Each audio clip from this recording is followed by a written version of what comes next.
All right, good day and welcome to Personality Profile here on Joy 99.7 FM and of course on Joy Prime. My name is Lexis Bill, and you know, when I take a seat like this, it means I have a son of the land in the seat to share their story and talk about issues of national interest. Yes, brothers who are making Ghana proud. And today I have one such honorable gentleman in my studio. In fact, I can call him one of our own. Yes. I can call him my president. Look, this man has defied all odds and risen to the high echelons of society, and today he sits at the helm of a very, very instructive organization, a very sensitive one that actually contributes to national development, the Fourth Estate, the media. Yes, the Ghana Journalists Association would call him their president. I'll tell you a little bit about him before we get to meet him here on Personality Profile. He's a dynamic and versatile communications professional with experience in handling institutions, communications, strategies, and events and publicity. He's a former managing director of the Atinka Media Village, a subsidiary of the Tobinco Group. He previously worked as general manager for Jam Media Group, that's now Atinka Media Village, after leading a team to establish Atinka FM, Ajinkwa FM, Ahonto FM, and later Atinka TV, somewhere in 2014. He was a freelance reporter for several years and several newspapers as well, including Insight and Independent. But in 2010, together with Suleiman Brahma, who's now the executive director of the Media Foundation for West Africa, they set up the Ghanaian Analyst newspaper. He's also served as a PR consultant for a lot of institutions and individuals, including the managing director of the National Investment Bank, Ghana Commercial Bank, BOST, Tobinco Pharmaceuticals, the National Lottery Authority, and a lot of institutions and individuals. Back in 2018, he became a member and spokesperson for the Presidential Committee on Foreign Retail Trade Committee under the chairmanship of the former Minister of Trade and Industry, Alan Trematin. In addition to his first degree, this brother doesn't want to stop. Actually, he acquired his first degree at GIMPA. He later on will go and pursue 3 postgraduate degrees. And I'm like, will he stop? I have a feeling he's actually still in school. But of course, his postgraduate degrees include an MA in Monitoring and Evaluation, an MA in International Relations and Diplomacy, and a postgraduate certificate diploma in Public Administration. He's a member of the Federation of African Journalists Steering Committee. He's a Chief Executive Officer of the West End Communications and Media Consultancy Limited, publishers of the Daily Analyst and Business Analyst, and currently the president of the Ghana Journalists Association. You know him as Mr.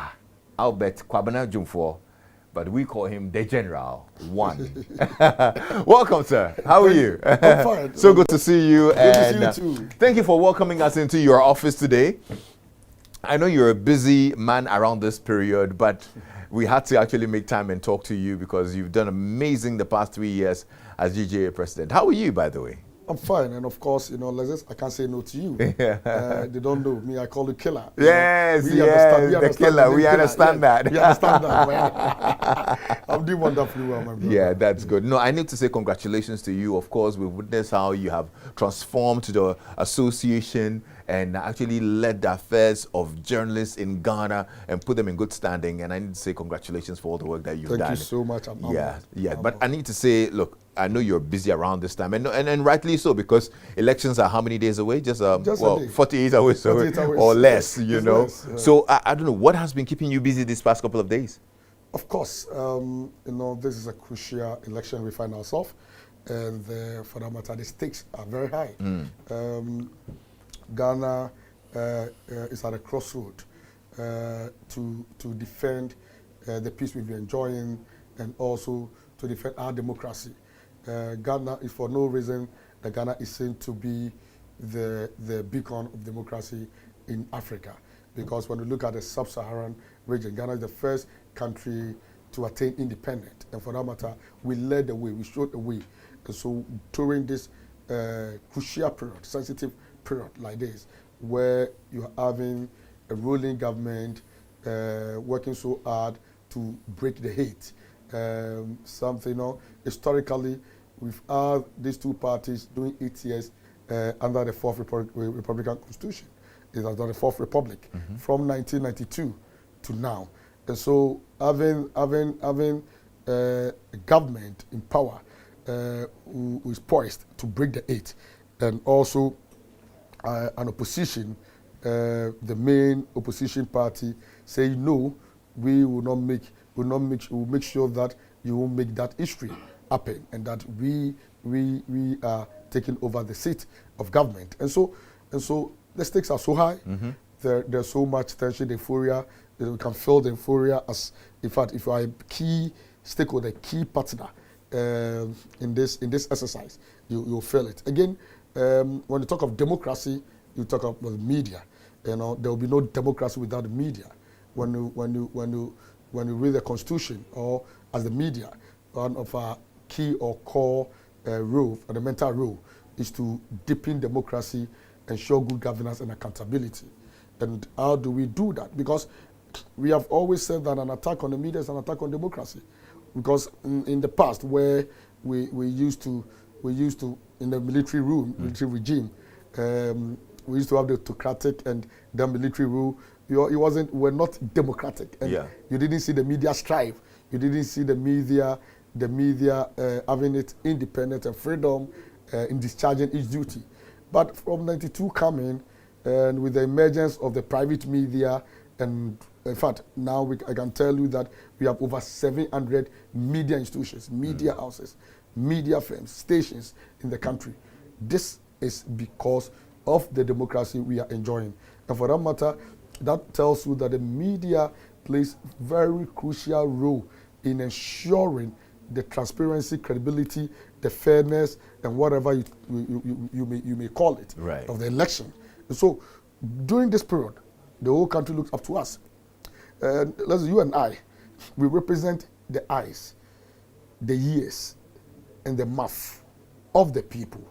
Why? Because the people do not have the opportunity. In fact, what we are doing here, we have the platform, we have the pen, microphone. How many people, over 32 million Ghanaians, how many of them will have the opportunity to be heard? Not all of them, but we echo their issues, their problems, their concerns. We make sure that we advocate for development in their various communities and environment, or let me say societies, their various societies. And so in times like this, they look up to us to actually shape their decisions. Where to vote, who to vote for, what decision should I take. This is a decision-making period. And for that matter, whatever information the media put across, and don't forget the core principle, the core pillars of the media, to inform, educate, and entertain. And so, if we don't inform well, it means that we'll end up misinforming, ending up creating misinformation, or should I say, ending up enhancing misinformation. And so, we need to be well informed as journalists to be able to inform. Because if you are not well educated, you cannot educate others. Absolutely. You only give what you have. And so this period, we are so busy preparing our people, training our people, you understand, building their capacity in terms of making sure that their mental capabilities is well equipped, enhancing their professional development, so that at least when they go out there, when they are communicating, when they are educating, when they are informing, they inform credibly, and they will make sure that they will discharge their duty professionally. How confident are you in the media today to do a good job, of course, with credibility, impartiality, and objectivity, especially around these very tense moments? Like you rightly said, I mean, the media is a very big pillar and instructive to the process. How confident are you in Ghana's media and the journalists? I think, Lexis, I can tell you that I am over 80% confident. This is because since assumption of office, the very time I have really enjoyed the support, the cooperation of the media has been this year. I'm telling you. You see, because even where we are now today, if you are still enjoying peace in this country, today, if the country is not in turmoil, today, if there is no chaos, today, if you and I are sitting here comfortably having this discussion, it is because of the good job of the media. Because the media, if the media has instigated anything that will heighten tension, if the media has availed a platform to heighten tension and to create confusion, and also to avail their platform for hate speech and all that, we wouldn't be here. Because you know that most of the times we have the political actors hiding behind media platforms and throwing tantrums and all that. Yeah. But then the media has lived up to expectation. See, despite the few excesses, we wouldn't say that we have been 100%. There are excesses.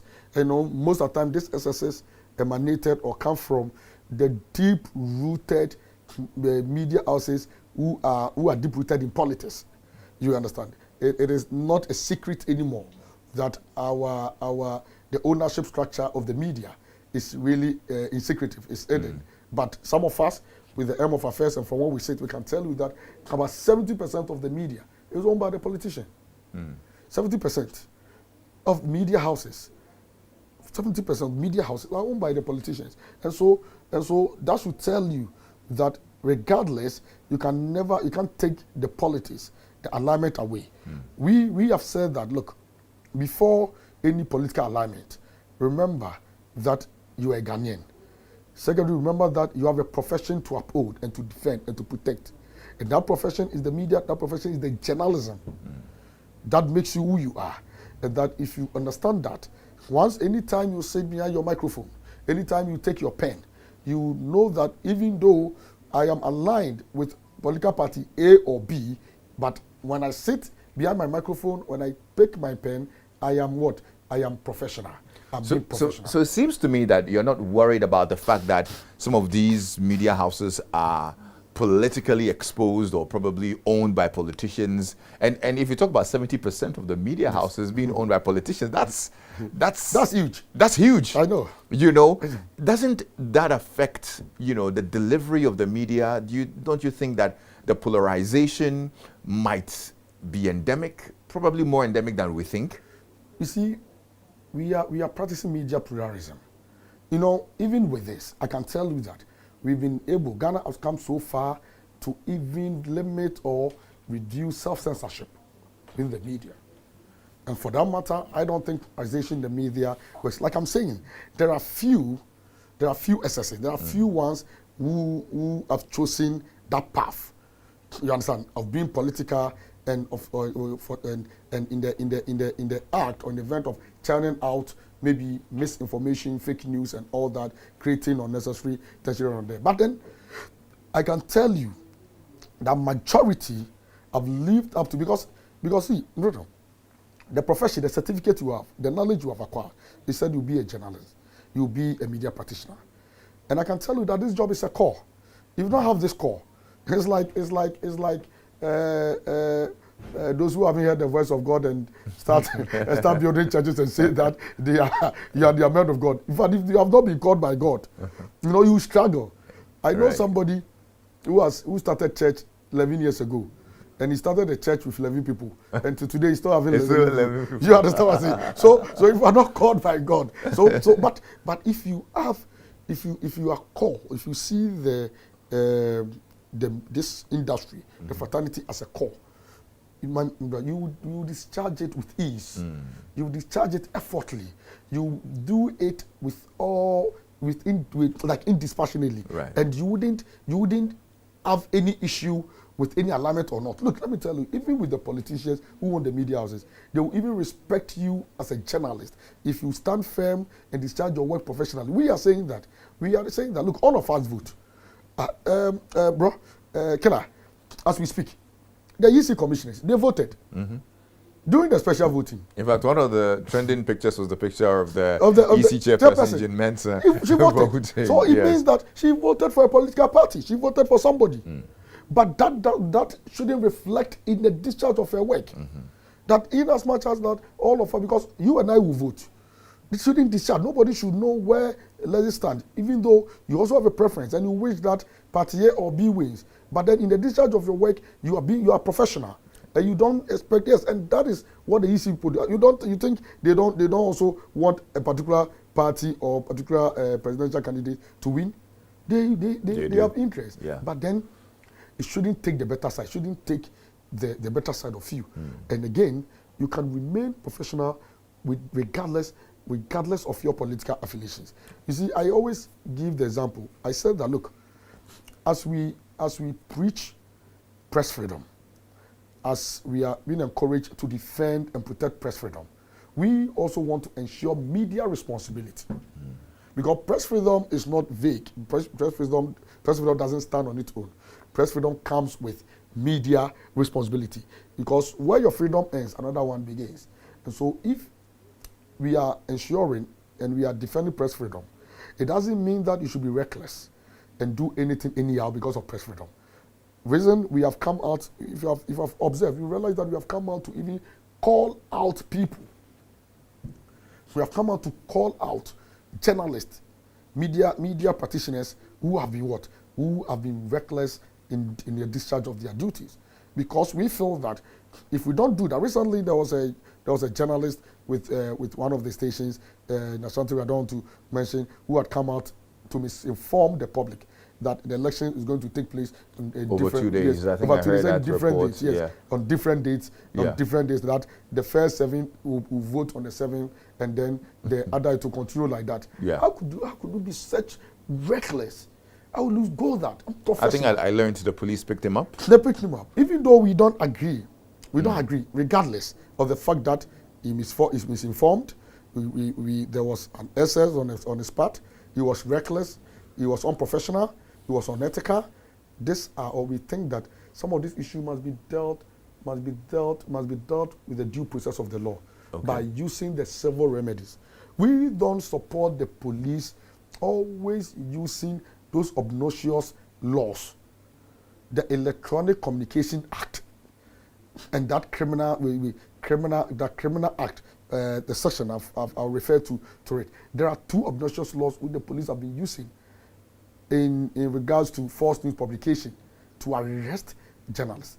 We have condemned that regardless of the fact that we condemn what he did and that we are not in support and we think that it is not journalism, and we have called on the media house to orient its personnel, that is its personnel with the media practitioners within the organization, and also take sanctions against him. We will not agree that the police will continue to use these obnoxious laws to curtail free speech. So in this case, are you suggesting that you're leaving the should I say the sanctioning of this particular journalist and I'm using this particular one as a case study? Yeah. Are you leaving the sanctioning or any repercussions of such an act to the media house? The GJA doesn't have any role to play in. One we can sanction. Yes, one. The NMC is there. The NMC is the regulator. NMC is the constitutional body mandated by law to regulate the space, to ensure some of these things. And I know we are aware, because we held a press conference last week. We had the NMC Executive Secretary here, and I know they picked the matter. So I'm sure that the NMC is going to do justice to it, because they have the sanctions. Okay. And aside that, we are encouraging the media house, because at the end of the day, whatever that it is, if the media house, you see, if you support such cause, you may think that it is maybe in favor, or it maybe you are scoring political point from it. But remember, there's a saying that, you understand that? Yes. Tomorrow, they will turn it on you. Because we know some presenters and journalists who have been engaging in such recklessness and just unprofessionalism, and their media houses look unconcerned. And one day, like we've been in this country, they turned to them, and we started biting them. These personnel, these presenters, who are said to be staff or maybe workers of the media houses, started this thing, attacking people recklessly, engaging in unethical behavior and all that, and their media houses look unconcerned. And they got to a point where they turned their gun on their own house and started biting them. So how can you whip them? You can't whip them, because you've allowed him And now he has grown wings, and now he's biting you. And so you will take the pain. So what we are saying is that we should always make sure that media houses, the credibility of every media house depends on what? On what they churn out, on how its personnel or presenters or journalists discharge their work. Yeah. That gives some credibility or some credence to that media house. Do you think generally in Ghana, do we have a system that maybe stifles press freedom? And I'm saying this on the back of the past couple of weeks has seen a little bit of controversy, especially when the EC came out to release a certain quota for media houses that will be present in the Coalition Center and all of that. I mean, there was a lot of uproar in the media space about the number that's allowed and how it's suggested that it's probably an attempt to stifle press freedom and limit the impact of the work of the media personnel. Do you think there's an attempt like that? You know, my brother, when it comes to press freedom, I am the #1 defender of press freedom. And the GJA is the most institution who rise against anyone who want to gag the media or stifle press freedom. And I said it when this EC memo or whatever communique came out, leaked out. In my presser, even when we're still engaging, remember, and let me put it this way, Killer, we have a very, very good working relationship with the EC. Very cordial. Personally, I have worked with the EC, yes. I've even consulted for them somewhere in the past. And so I have a very good relationship, and even with the commissioner. But when it comes to anything that has the tendency to affect the interests of the media, not even press freedom, to affect the interests of the media, the welfare of the media, and also to stifle press freedom and to gag the media, to restrict the media, to limit the media. Even if you are my mother, even if you are my father, I will sacrifice you. Because that is why I am on this chair. That is why I am, because the media has entrusted a lot of confidence and reposed confidence in me to lead this charge during this material moment. And I believe that if you have anything taking a decision regards to the media, we can engage. You can engage me. Whatever it is, if I feel that you're making sense, if I feel that maybe your reasons are grounded and logical, I'll rather channel through my people. I'll come back to my constituent. I'll come back to my team and say, look, this is what you're saying. And having listened to them, I think they're making sense. Let's try and meet them halfway. I think let's do this. When that engagement happens, we will always be there. Are you suggesting the Electoral Commission didn't engage the media? They didn't engage before and journalists before that memo came out? No, my brother. No, they didn't. They know. As major stakeholders in this election, that didn't happen. Of course, it was after the backlash. It was when we had, in fact, when we saw my regional chair, one of my regional chairs sent me the memo. In fact, it was one evening. I can say, was it a Tuesday evening? So last week. Yeah. Sent me a message, Mr. President. It was Monday evening. And even though I've worked with the EC, I know the ECs are writing. I know when I read their language, I understand their language. And so as soon as I saw it, in as much as I knew where it is coming from, as we have been preaching, we can't preach virtues and practice the vice. Right. So what I did as the leader was that I have to fact check. It was an internal memo. I have to fact check to be sure that it's really coming from their quarters. And so I quickly did that. I fact checked. And it was confirmed that it was coming from their end. Then quickly I said, okay.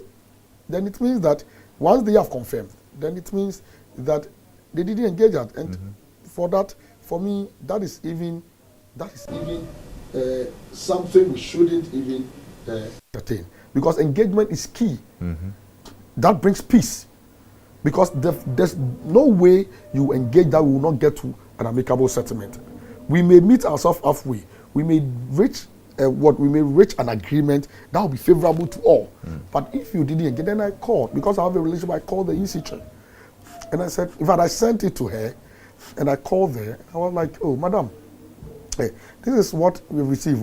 Then, in fact, she explained. She gave me the reasons and everything, congestion, public order or public safety, whatever, crowded. There are reports from AU, the AU observers, ECOWAS observers, foreign observers, all have captured in their report that the collation centers are usually crowded and all that.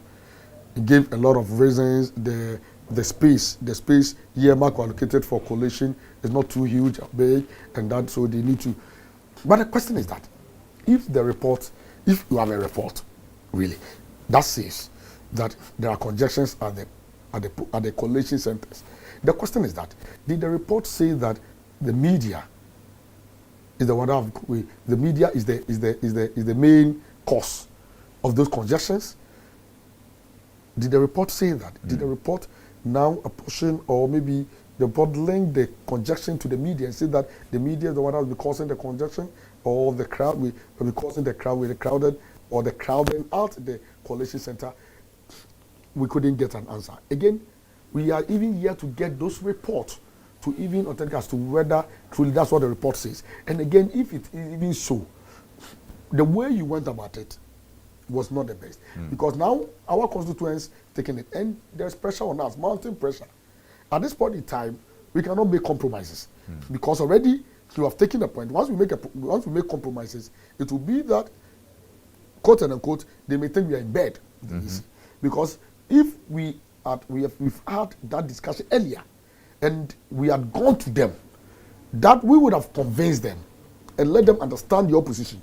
But for this to come out, for them to come to us and be calling on us, we cannot make compromises. We want unfettered access. We need unfettered access. So that has been granted? We requested for unfettered access. And that has been granted? My brother, if you won't grant, what will you do? What can you do? Yeah. No, me, I'm leading. Look, my brother, if you know me very well, look, I don't take no for an answer. That's right. I make sure that whatever I'm looking for, there's results. So in any way, in any legal means that we will use to get that needed result, we will do. And that is why from the beginning of this year, you've seen us taking some radical measures against attackers and perpetrators on the media, attackers of press freedom. People, we have key politicians, political figures, MPs and minister of state who attack the media, or who supported, let me put it, some of them who supporters and sympathizers and attack the media in the discharge of their duties. And some of us, we saw that, look, in an election year like this, we needed to act fast, because if we don't act fast, this is going to continue. I think I remember you actually blacklisted some politicians. And that was because of that. My brother, this is the first time we blacklisted. First time. And it had biting effect. It had some effect? I've said biting. Not just effect. It had biting effect. And that is, they need to see this politicians and these public personalities coming here to apologize. Now calling for truce and all that. You understand? Some even came here to even give us their word, to assure us to assist the police with investigation and all that. And so we have our weapons, our tools. Our tools are the pen and the microphone. Now, we don't use gun. We don't use stick. We don't have the muzzles. We don't fight. But you attack us. You can do whatever you want to do to us. We have our weapons. If the time comes for us to utilize our weapons, we'll utilize it. That's why they said the pen is mightier than the sword. If the time comes for us to withdraw our weapons, we will do that. And we have said, time with that number, that look, if you don't have the temperament, you don't have the temperature to accommodate journalists during this election year, and especially during this crucial period, from today to Monday, just stay away from us. Bro, stay away from us. Look, you see, we don't just talk. But you see, it's a serious business. Journalism is not a crime. And so, you just stay away, let us discharge our job. If you think that the journalist has gone wayward or reckless, or maybe if you think that the journalist has discharged its work that you are not happy with, you use the due processes. Follow the due processes. Don't take the laws into your hands. Because if you approach us, if you come to us with hostility, we will welcome you with hostility. I know you are passionate about safety and security of journalists. It's probably one of the most important things to you and probably your administration, and that's how come you've gone ahead to, put in place extreme measures like blacklisting people and whatnot. Do you think we've made some gains with generally how journalists are treated and respected and probably protected as well? Yes, of course, babe. And my good brother, we've made huge gains. Go and look at the statistics, data on attack on journalists during election year. From 1992, 96, 2000, 2004, 2008, 2012, 2016, 2020, and compare it to the data attack on journalists this year. There's huge gains. Now, I believe that we are not making people, we are not trying to instill fear or make people be afraid of journalists, but we are making people, especially the evil ones, those with ill intentions. You understand? The evildoers who are in the act of attacking journalists and causing injury and harm to journalists, to be very, very, very, very careful the way they treat journalists, or to they should revisit their notes.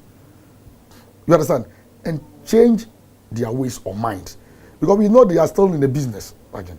But we are saying that under the current leadership recession, you may succeed in doing that, but you may not succeed to have your peace. We will make sure that even if the police is always quick to arrest journalists with those their two obnoxious laws, false news publications. But when it comes to attack on journalists, the perpetrators of attacks on journalists are always seen walking freely. That one, the police, you don't see the police sweetly going in to arrest and apprehend these people to face the full laws. We said that if the police even refuse, if the police even delays, if the police even not act on such matters, by bringing perpetrators to book and by bringing perpetrators to book and by making sure that the laws of this country deal with them. There are two faces of every case, two sides, two faces. Every case, especially case involving case which are criminal. Remember that all criminal cases can also be civil, can be treated as civil. And so if the police do not take the criminal action, reason we launched, which is one of my major achievements, the Journalist Support Fund. We have a fund, seed capital there, which is earmarked to what? To take civil remedies, or to make sure that pay for legal fees and all that, to fight such perpetrators and attackers of the media. And that when the journalists come under attack, we will have resources, we have the money, we have what we take to engage the services of a legal person. In fact, we even have a legal team as an institution. Most journalists are lawyers now. So we have put a team together who actually advise us on some of these legal issues.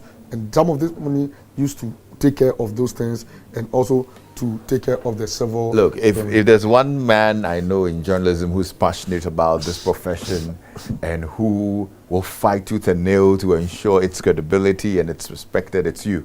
And I've always wondered whether this is actually where you've always wanted to be, even from childhood.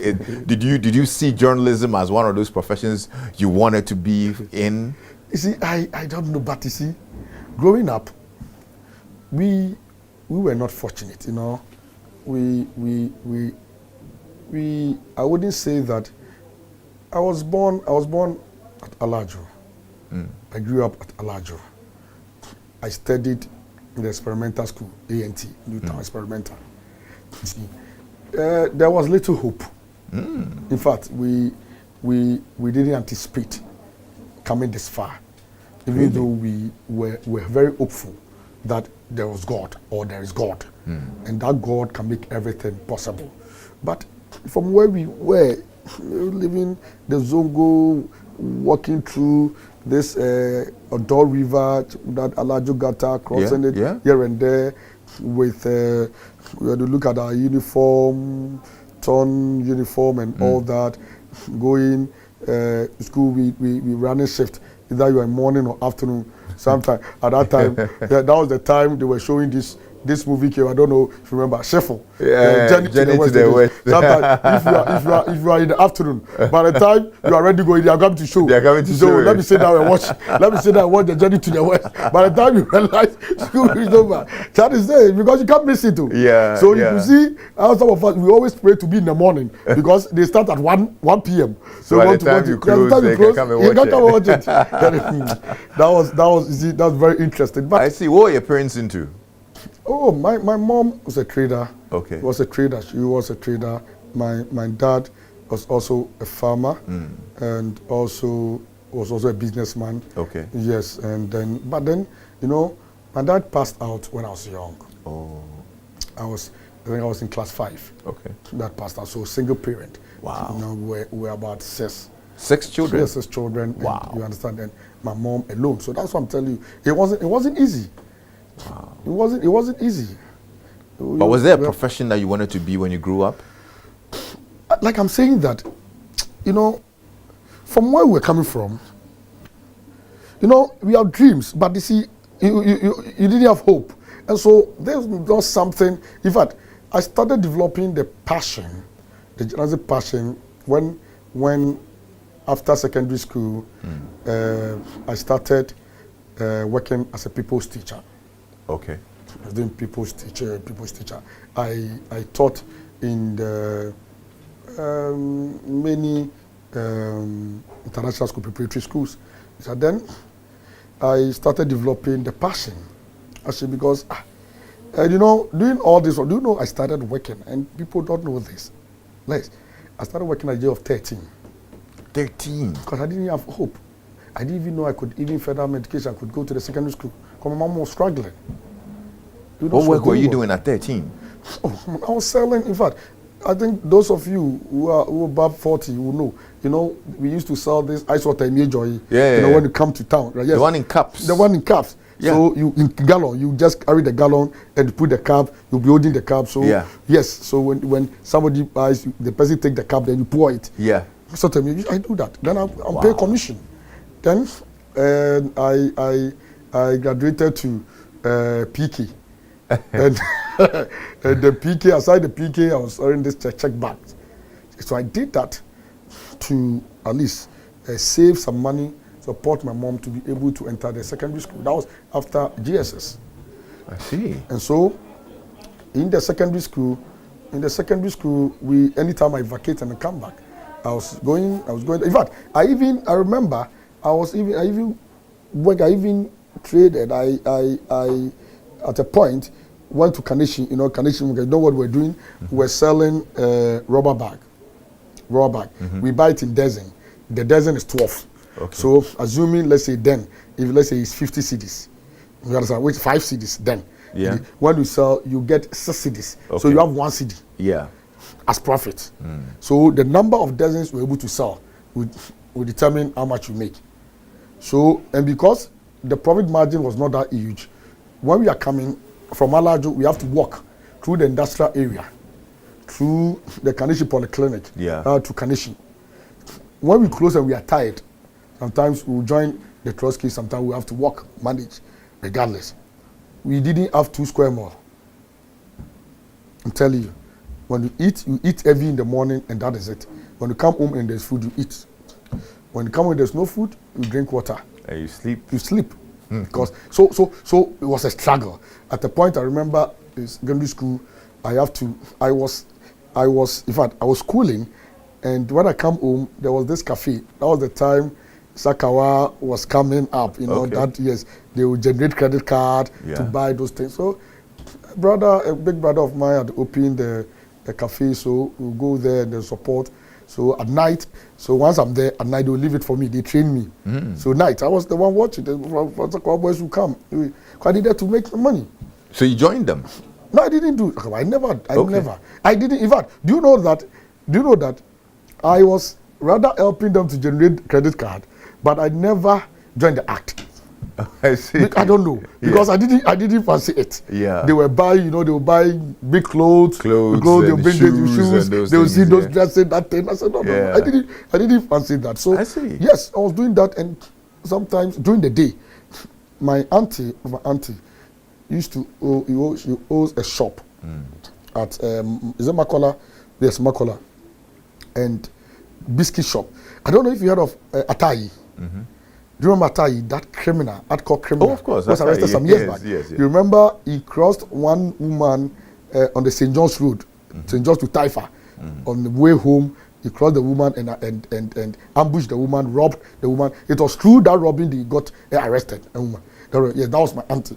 That was your auntie? Yes, that was my auntie. Should I say we were family friends, so I call her an auntie. So we'll go to the shop, carry some of the biscuit. When you buy them, I'll be in the storeroom that I'll be carrying, be helping, and I'll get some tips.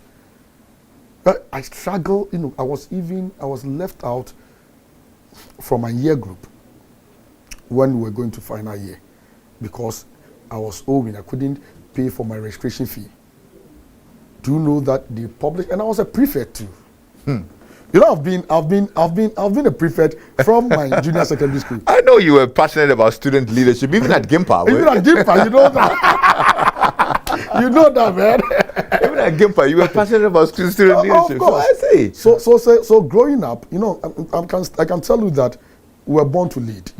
Because for me, I remember at the junior secondary school, JSS, A&T, I was a deputy compound overseer. During that time. See, I will go. I remember the compound overseer was Elijah, a TikTok guy like that. Then at my secondary school, Takwa Secondary School, Tasco, too.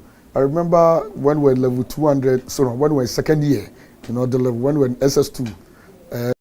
When the seniors were writing their exams, they were selecting some of the SS2 students as seniors on duty. Okay. And in fact, I was the third batch, and when they selected me, I overworked myself. Then the school prefect and then the assistant school prefect, if I saw, they realized the effort, they realized how hard working I was, and they made me forever senior on duty. Wow. When I was in SS2, then you always exuded those leadership qualities. I became the acting Daniel prefect. I was now managing the Daniel prefect as SS2. I see. Then because I was so hard, and at the point I actually stepped on a lot of tools. So I contested for the election to become the protocol prefect, and then but fortunately, in fact, I didn't win the protocol prefect, I became the assistant protocol prefect. Right. The protocol prefect when I won in SS3. So I was holding the position. I was owing. So do you know let me tell you, it took the intervention of the school Beza, Takwa Secondary School, and I'll say this here, Beza, to help me pay for my registration fee, be able to register and join my people. The names were posted, and you go there, and Dwumfuor's name was not in it. I see. And I remember that when I come home, I'll go to my big brother, Tobinko's dad. He used to live at Aushinya. I'll go and stay there, help with household chores. So when I'm going there, they will send me to Tobinko, will support me, maybe my fees. My mother will pay the rest, will give me something provision. Then it will left with transportation. Okay. My brother, transportation from here to Takwa. Having given you now, you have to struggle to go. How do you go? First, let me tell you one sad thing. And this is a day I'll never forget. Something that always gives me reason to strive harder. Bro, one day, I've come home. It was during this registration time. We were going to hand over. Because I've come home long, we have to come in. They said we should come and then get our money to register and all that. That was when I said the Beza paid for me. So I got managed. My mom gave me something. Went to Binko, supported. from Accra to Takwa, that time was 16,000. Was it 16,000? That should be about Today 16 cities. Yeah, 16 cities. Today 16 cities. Then, and was it even 16 cities? No 16 cities. So it's like 1 CD or something. Okay, Yeah, that time. And so I needed the money. That time it wasn't easy. 90s and to 2000. I needed the money. I didn't. So my mother called one of her siblings, that is a younger sister. Said, hey, Kwabena base school, I can't transport anyway. Couldn't raise the transport, and if I use the money, I cannot pay fees. So what? And school has reopened, and we were handing over because we were going to write. We have started writing mock and all that.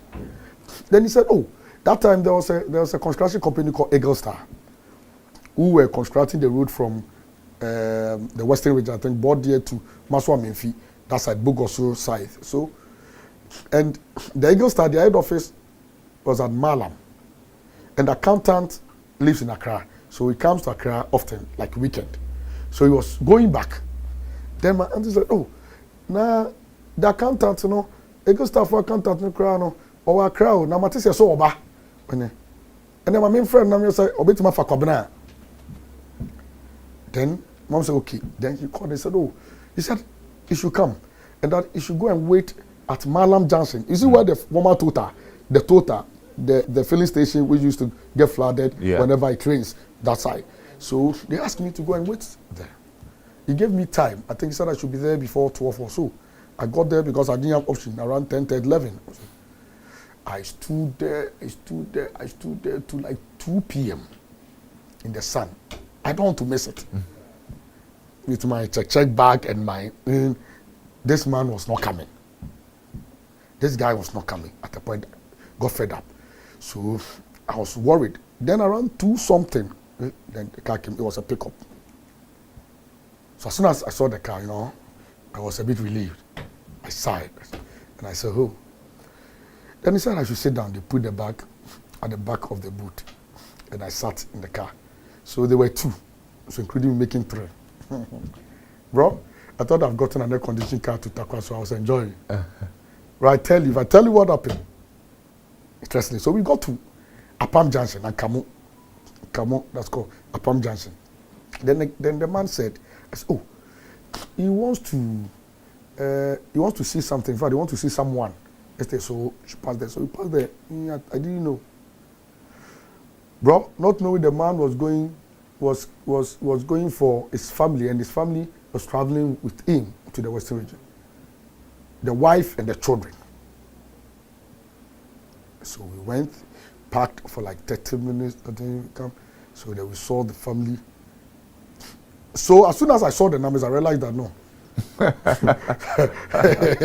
But bro, Obi Banso, I wish I was even in Accra.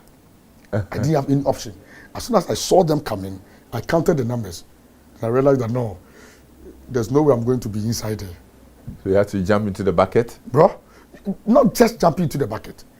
They loaded the bucket with foodstuffs.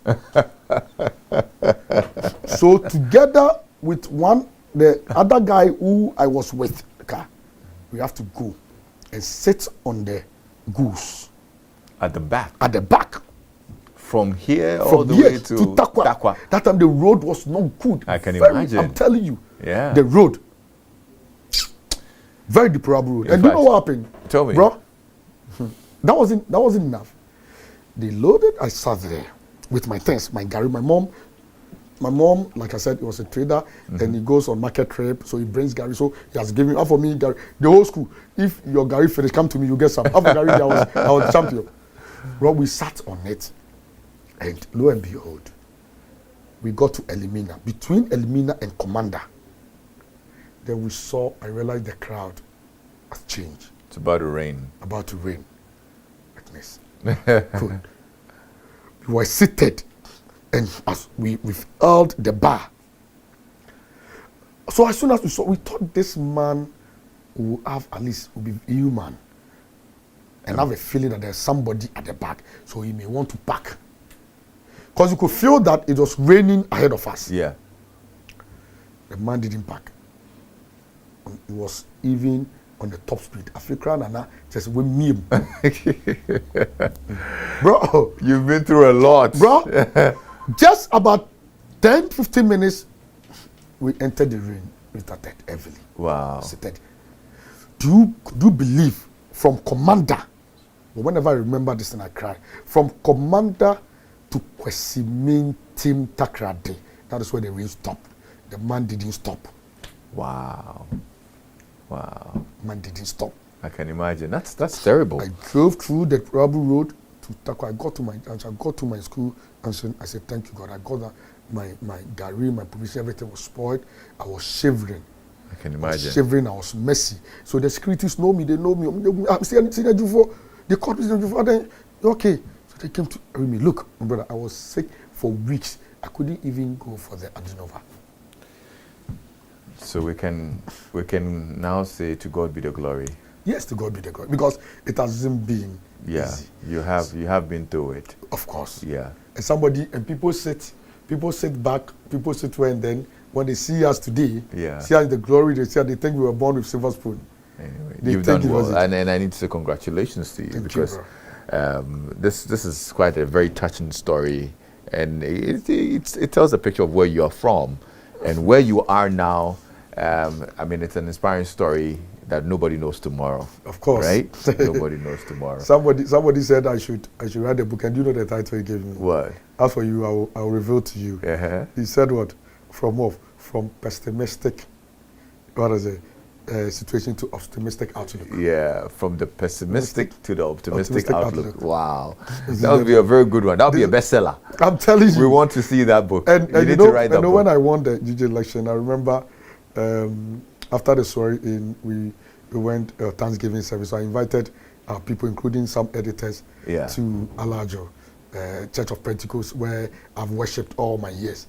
So the GNA editor, one of the GNA editors were part, and others. And you did. Do you know the story? Tell me. So after the Thanksgiving, in the evening, he sent me a story. You know the story? What? From the gutters of Alajo to this city. Yes. Yes. To the president of the GJA. GJA. Wow. The gutters. Congratulations, man. You've done it all. You've done it all. As we wrap up, Ghana is going to the polls in a few hours. You've worked closely with Alan Chemating. Are you throwing your support behind him? Bro, I don't have any support to throw behind anybody. I had to single him out because I think he's probably the one you've worked closest with. You've done some work with John Mahama. Almost all of them. Yes, almost. Who do you think is best for Ghana? For me, I think that we leave that decision for Ghanaians. What we can do as media, or for the sake of our constitutional mandate, discharging our constitutional mandate, is to just inform, right, and help shape the decision of Ghanaians. Okay. And so for me, from where I sit, I'm a referee, just like the EC. And so I'll only say that I'll wish the best candidate well. May the best man win. One wins. But at the end of the day, what is important is that the media has a huge role to play, to be very circumspect from this period, or within this period, as we've been, and to carry our job well, having at the back of our mind that Ghana is all we've got. Right. In fact, we pride ourselves as the beacon of democracy. It is up to us to guard the democracy and the peace we've been enjoying over the years. It is up to us to say that, look, when during our tenure, during our period, we jealously protected the peace. Okay. I hope that at the end of the day, Ghana will be the winner. Ghana will be the winner. Yes, the one and only General One, Mr. Albert Kwabena Dwumfuor, President of the Ghana Journalists Association, here on Personality Profile. I've had such a very wonderful time with you, honestly. I mean, this has been a very revealing conversation. Thank you so much, and do enjoy your day. Thanks a lot for watching us.